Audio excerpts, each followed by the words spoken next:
back control. Oh no. So we'll go over some basics first. So if I want to get out of here, I'm going to try to pin one of his legs. I'm going to drop to one side. I'm going to use this foot to peel that one off.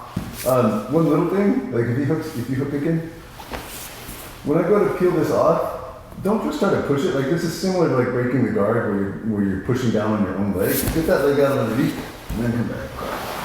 Now I'm going to drive back, squish him, and turn inside is arm control into my pin. Uno más. So got control, drop. Pin that foot, I'm dropping to this side because it's a little safer for me from the choke. Coming out over that, drive back into him, and I can turn inside that under control. So if I'm having a hard time doing that, I can also drive up and work the pin here. Now I can be working to peel his leg out and come over and again. Work to my control. Let's talk late stage. Yeah. So if I couldn't get Russell to the side where it's easier to pin his hand and he's trying to choke me here and now this hand comes out. The big mistake here is a lot of people fight this arm and grab inside and try and pull this down. If he connects his arms or hands together, I can't stop that with my hands. So I need to be tracking his other hand. So I'm shrugging my shoulders, first of all, and that makes it hard for him to put this down. A lot of people talk about tucking the chin, but it's got to be a tuck and a shrug, and that gets him off of my neck a little bit. He can choke me through the jaw, so I still need to make sure his hands don't connect. I'm finding his hand, I'm 2-on-1. In an ideal world, I'd be able to get his elbow over my shoulder. There's even an arm bar from right here, but that's pretty hard to do. But threatening it makes him move and wiggle. And now I can start turning upward. And if I can turn upward, I can start escaping. The other thing I can do with that, if I catch this, even if I can't straighten it out all the way, is I can start bringing it over my head. And then I'm going to pin it that direction with my head and start climbing it like a rope. Grab the head and start driving in. And now I'm in Russell's guard, but that's far better than being choked unconscious. So it's really important.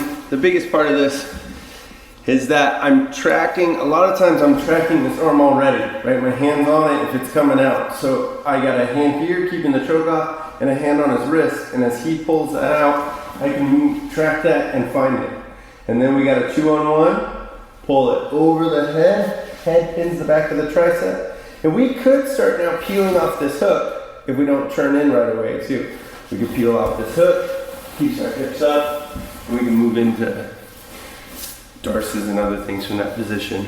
But the biggest thing there is making sure you're finding the correct hand. The hand on the neck, I mean, they can technically choke you with one hand, so you need to stop it some of the time. But if that other hand's searching for the back of the head, we got to make sure it doesn't get there. And even later stage, because why not, is if Russell gets behind my head with this hand.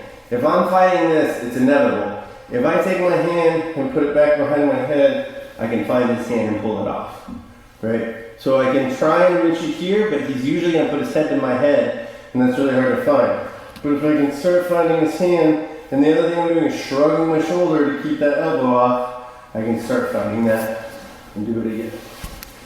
Again, don't get in that position, but if you need to, those are last ditch efforts to get out.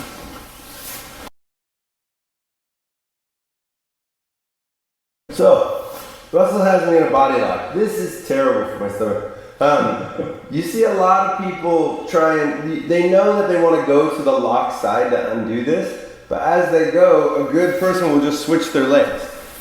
And now you're in a body lock on the other side. So before I go, I'm going to capture Russell's ankle. And now when I hip up and change directions, his ankle's stuck, and either his foot will come out, because that's hard to hold on a big person, or it'll be stuck and I can start hipping up and pulling my leg back, and I'll ankle lock him against his own calf. But if you don't capture the ankle first, he can just keep switching his legs and switching his legs.